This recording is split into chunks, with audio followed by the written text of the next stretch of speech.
তারেক রহমান সাহেবের ভয় পাওয়ার তো কোনো কারণ নাই। আপনি দুইবার প্রধানমন্ত্রী থাকতে পারবেন, দুইবার রাষ্ট্রপতি থাকতে পারবেন, 20 বছর সুযোগ পাবেন, আর কয় বছর দরকার?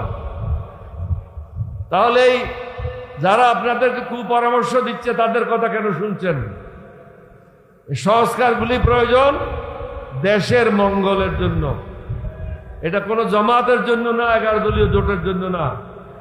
আপনি 2 দিন আগে আমি শুনেছি, কতদূর সত্য বা মিথ্যা আমি জানি না, কোন একটা আর্মির ফাংশনে আপনি বলেছেন যে সংস্কারগুলি আপনি অক্ষরে অক্ষরে পালন করবেন।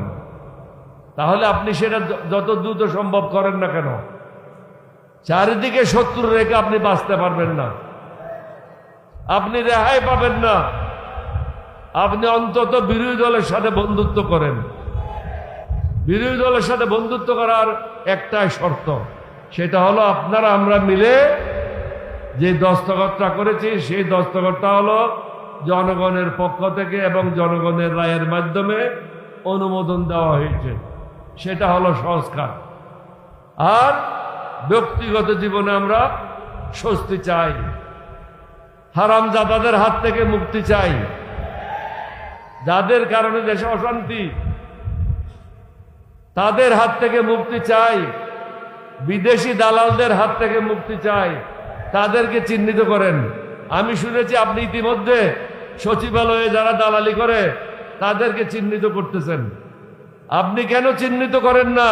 থানায় যারা দালালি করে তাদেরকে চিহ্নিত করেন, উপজেলায় যারা দালালি করে তাদেরকে চিহ্নিত করেন।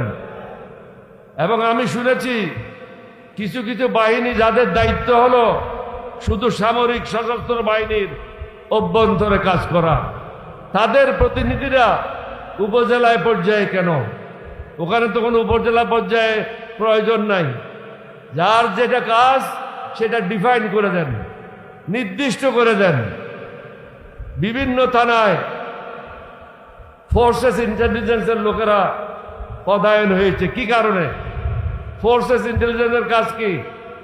এয়ারফোর্স, নেভি, আর্মি, তারা কি করছে না করছে সেটা দেখা, জনগণের বিষয় দেখা তাদের দায়িত্ব না। তাদেরকে আপনি দুর্নীতিগ্রস্ত করছেন, কারণ যাদেরকে নমিনেশন দিয়েছেন তাদের মধ্যে 1/3 অশিক্ষিত,